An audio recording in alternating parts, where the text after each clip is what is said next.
Hey everybody, it's Bobby here.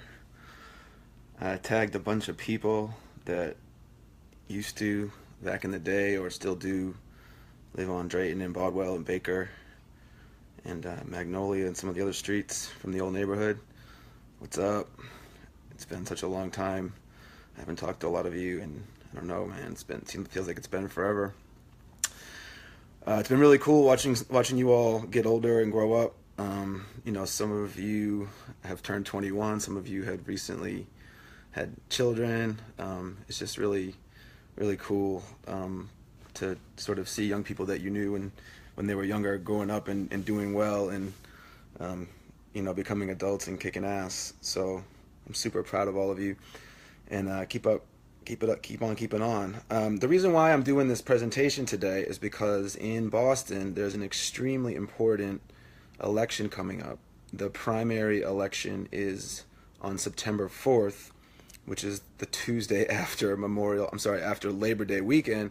So it's a tough time to get people to get out and vote, and it's extremely important that people in Boston get out and vote on that day, because the office that they're going to be electing, one of the offices, is the district attorney's office.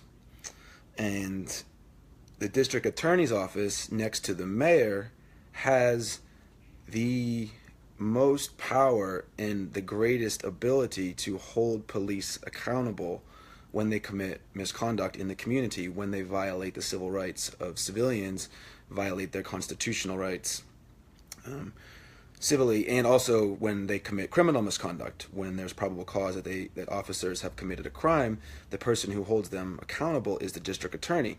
And one of the things that we've been seeing in Boston and elsewhere is that district attorneys refuse and are reluctant to hold police officers accountable because they work with police officers every day in court. And so that's why, to all of you that live on Drayton, that's why I brought up the story that I put at the beginning on this post, because I don't know if y'all remember, but back in the day, there was this one afternoon. I remember I was walking to that old blue hoopty that Nathan used to have, that Ford station wagon, and all of a sudden these two D-Tech cars come screeching up the street.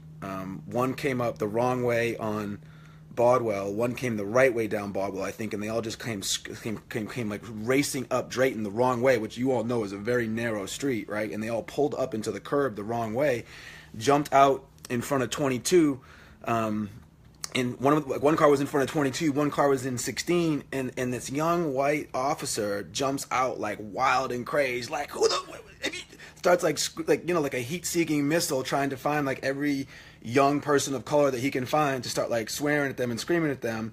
And I'll never forget it, because Dora and Mr. Will were outside in the front porch, and they were like, "Can we help you, sir?"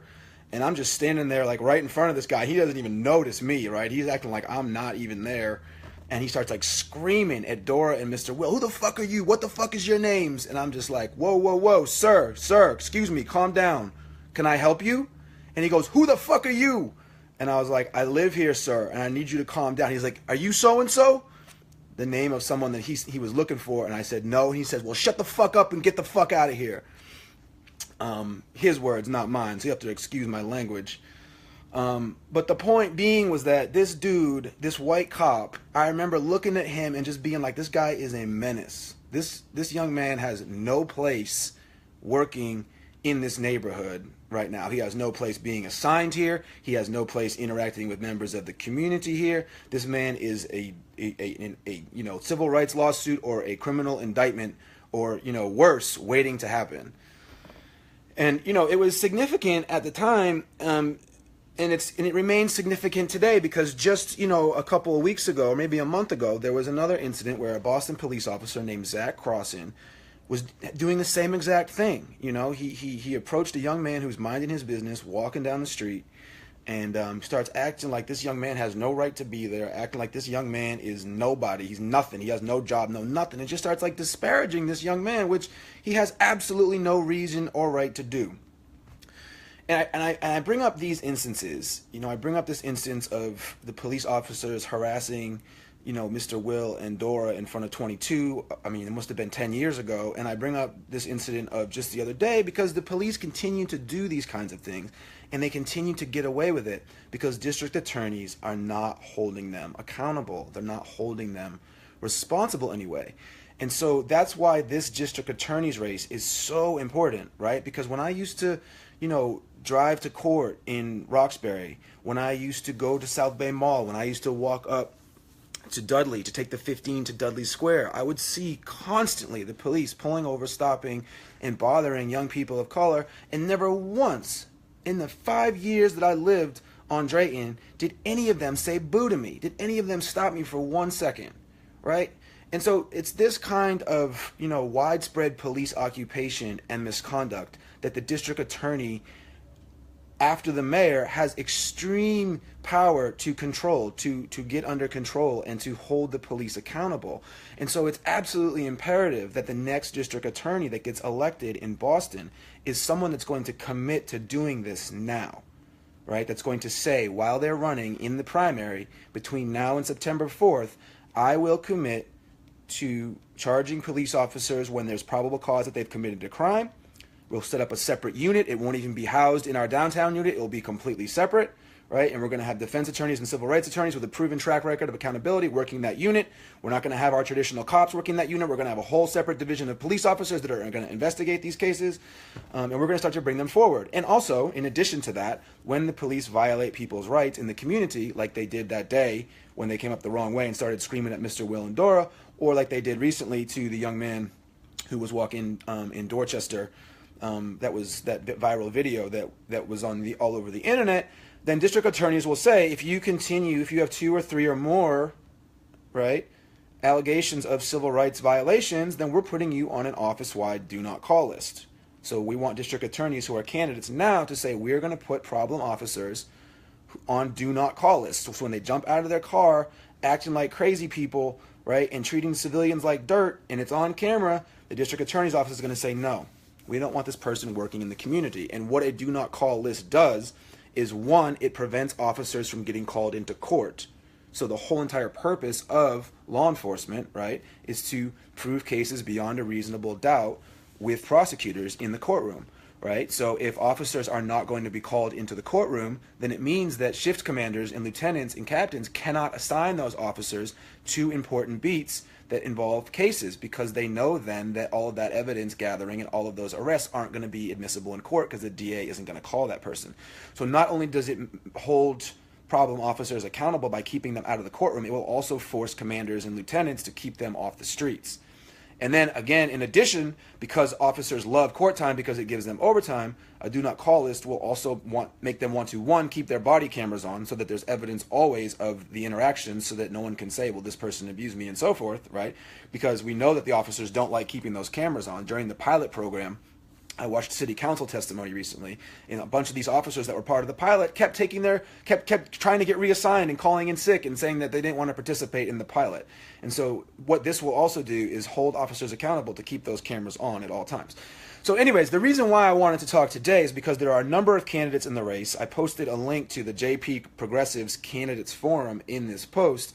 But I wanted to talk to you about one candidate in particular, because this candidate in particular is extremely problematic, and I'm going to tell you why. But before I do that, I want to explain 2 things. One, I do not support any candidate in this race, right? I don't live in Suffolk County. I'm not planning on voting in Suffolk County.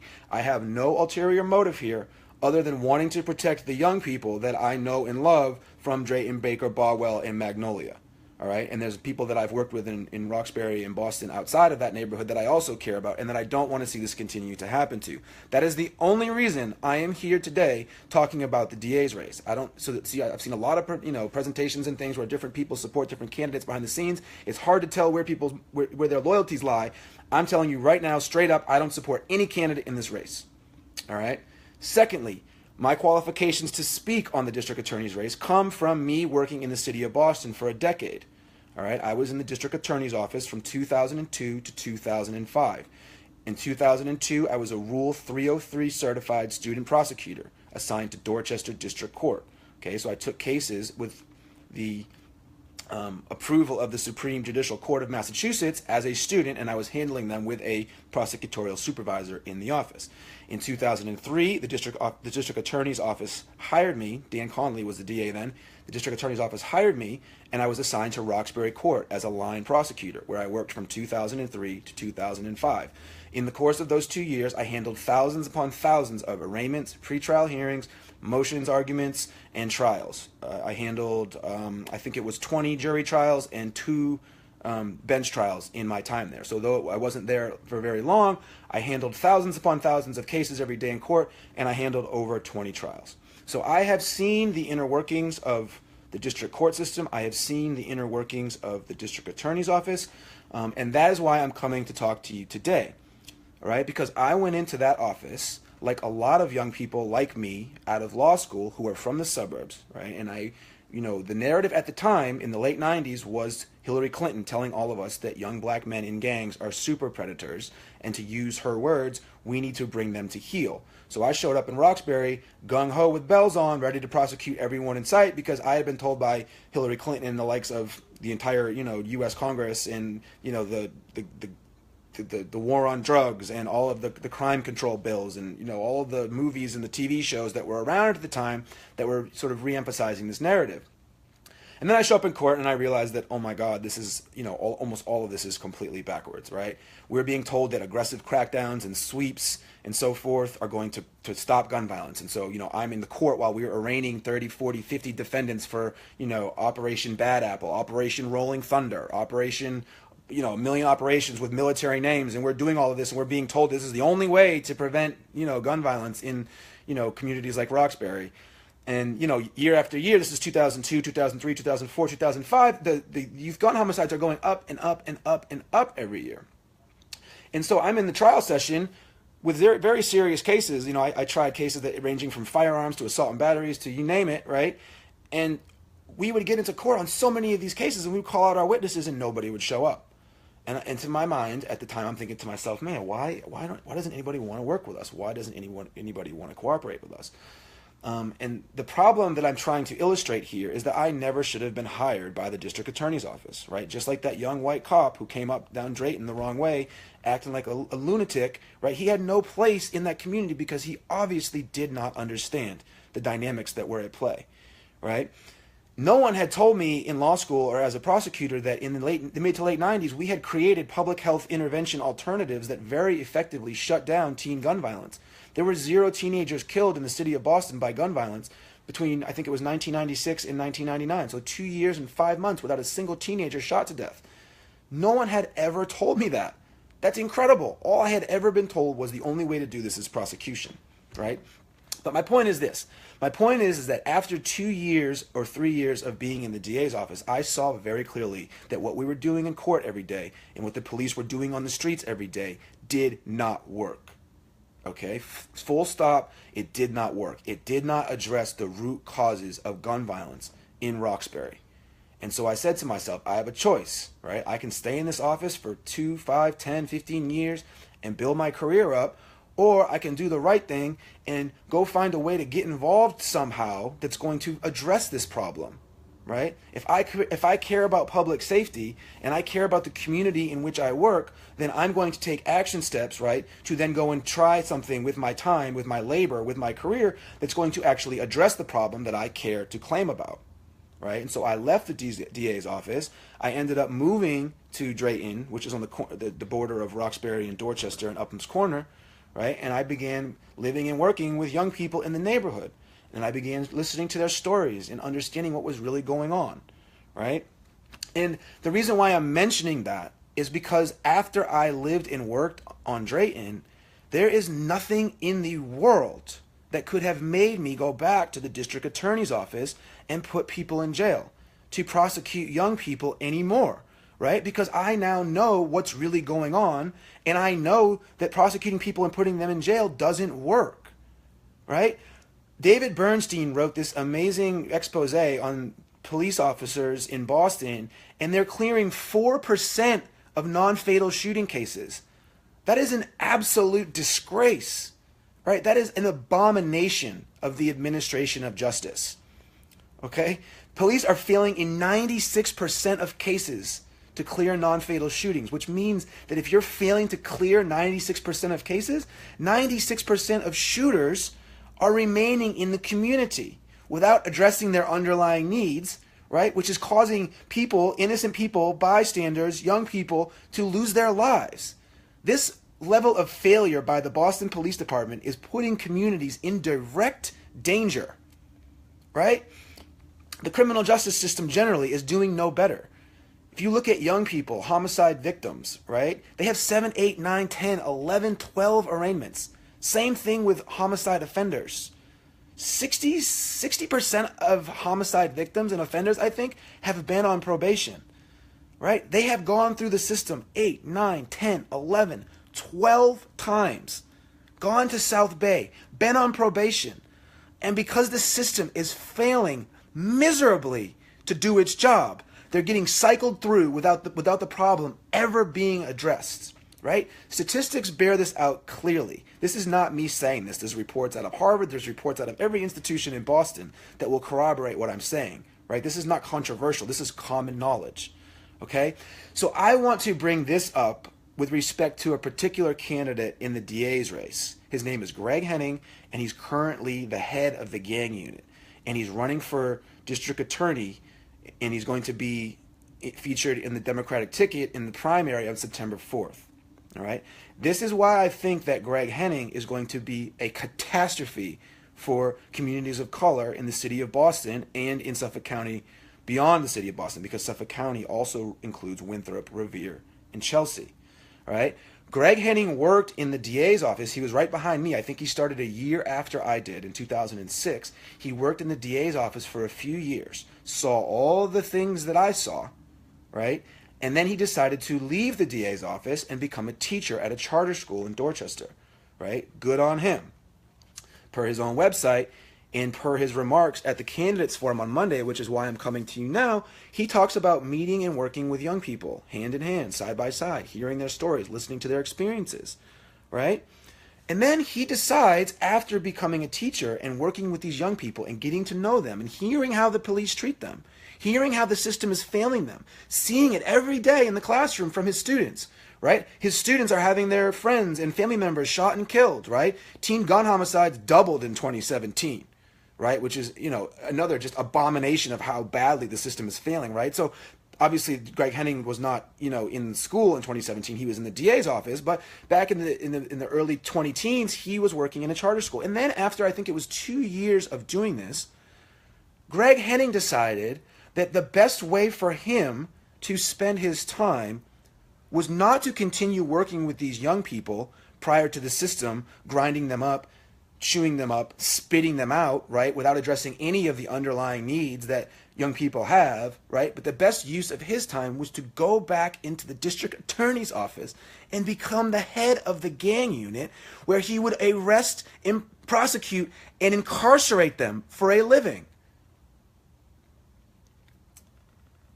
I mean, I can't tell you how insane that is. I can tell you how insane that is as someone who has gone through this, because there is literally nothing in the world that could convince me to go back into the district attorney's office and prosecute the young people that I've gotten to know and love.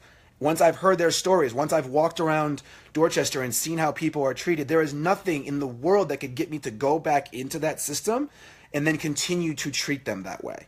You have to be a borderline sociopath or a psychopath to do something like that.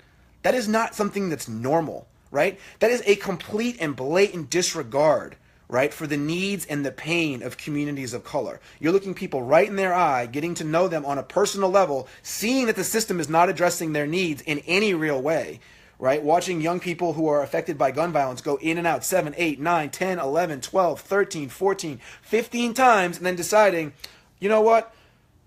I take it back. I shouldn't have become a teacher. I'm going to go back to putting all of these young people in jail, even though I've seen very clearly with my own 2 eyes that this doesn't work. And so this is why I think it's essential. It's absolutely imperative that All of the young people that I've tagged on this, if you're not registered to vote yet, you have until August 11th, I believe, to get registered. August 15th. You have until August 15th to register for the primary on September 4th. I would strongly recommend that you go down to City Hall, that you go to your branch of the Registry of Motor Vehicles and get yourself registered to vote as a Democrat so you can vote in the primary on September 4th, because this is an extremely important election. And Greg Henning right now is the front runner because he has all of the backing of the police officers who are giving him a ton of money, right, and support him because he is status quo, right? There is one reason and one reason only I would ever go back to work in the DA's office, and that's if someone had called me and said, hey, we want to create a new paradigm. We want to create a new way of doing things because we know that the law enforcement centric, the law enforcement forward method of doing things is not only not working, but it's putting communities in danger because it's allowing people to continue to cycle through the system without addressing their needs.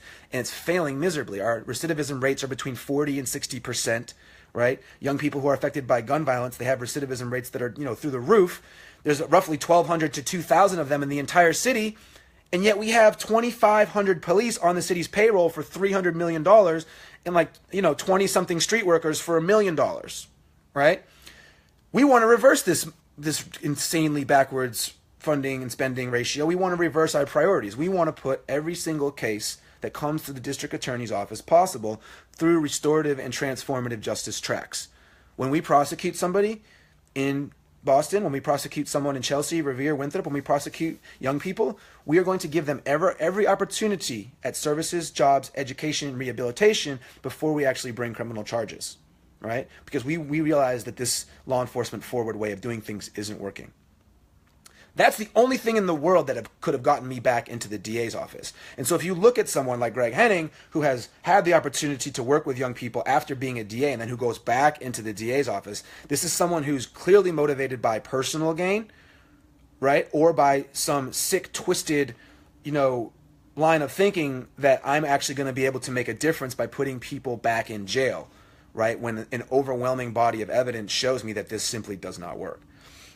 So please, all of you who live in Boston, right, who live on Drayton or Baker or Bodwell or in Uphams Corner or in, Alpine or in Dudley Triangle, Dudley Square, in all of the surrounding areas of Boston, you don't have to share this video. I don't care if you share my video, but I need you to share this information because this information is essential. It would be an absolute catastrophe if Greg Henning gets elected to the office of district attorney in September. And so everyone in the city of Boston needs to get registered to vote before August 15th and to show up on that primary on September 4th and vote for a candidate of your choice. There's a number of other candidates, Ivandro Carvalho, Shannon McAuliffe, Rachel Rollins, and Linda Champion, right? So there's 4 other candidates, all of whom are saying things that are wildly, more in line with what the data and the evidence shows about helping young people in communities, enter rehabilitation programs and focusing on, services and jobs rather than becoming the head of the gang unit and prosecuting them. So I would recommend that you attend some of these forums that are coming up. There's another one coming up soon in April, and then there's a few more in June. James Hills tonight is doing presentations called We Need to Know every single Wednesday night. Tonight he's doing a presentation again on this issue. I think he's speaking to someone about the body cameras. So I would recommend tuning into all of these events and tuning into these forums.